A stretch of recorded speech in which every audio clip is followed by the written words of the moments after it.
ABC ન્યૂઝમાં આપનું હાર્દિક સ્વાગત છે। ફરિયાદ કા 20% વળતરની લોભામણી સ્કીમમાં કરોડોની છેતરપિંડીનો મામલો। એલસીબીએ 35.94 લાખનો મુદ્દામાલ કબજે કર્યો। ભાવનગર એલસીબીની મોટી કાર્યવાહી। આરોપીઓ પાસેથી 20 લાખ રોકડા સહિત સોનાના દાગીના અને વાહનો જપ્ત કરાયા।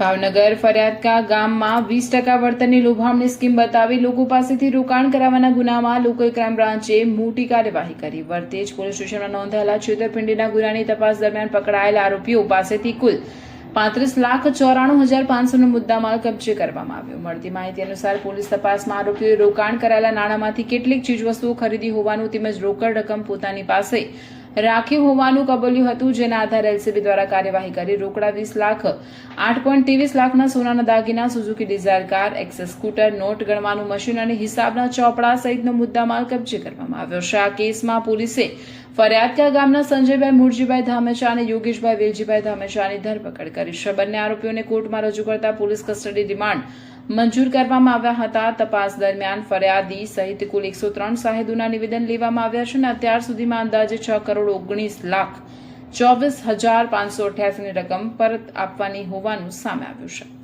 ભાવનગર જિલ્લા પોલીસની જાહેર અપીલ। ભાવનગર પોલીસે લોકોને અપીલ કરી છે કે જો કોઈ વ્યક્તિએ ફરિયાદકા ગામના સંજયભાઈ ધામેચા અને યોગેશભાઈ ધામેચા પાસે નાણાંનું રોકાણ કર્યું હોય અને તેમની રોકાણની રકમ અથવા પાકતી મુદ્દતની રકમ પરત મળી ન હોય તો જરૂરી આધાર પુરાવા સાથે ભાવનગર એલસીબી કચેરીનો સંપર્ક કરી કાયદેસરની કાર્યવાહી કરાવે। રિપોર્ટર ફિરોજ સેલોત।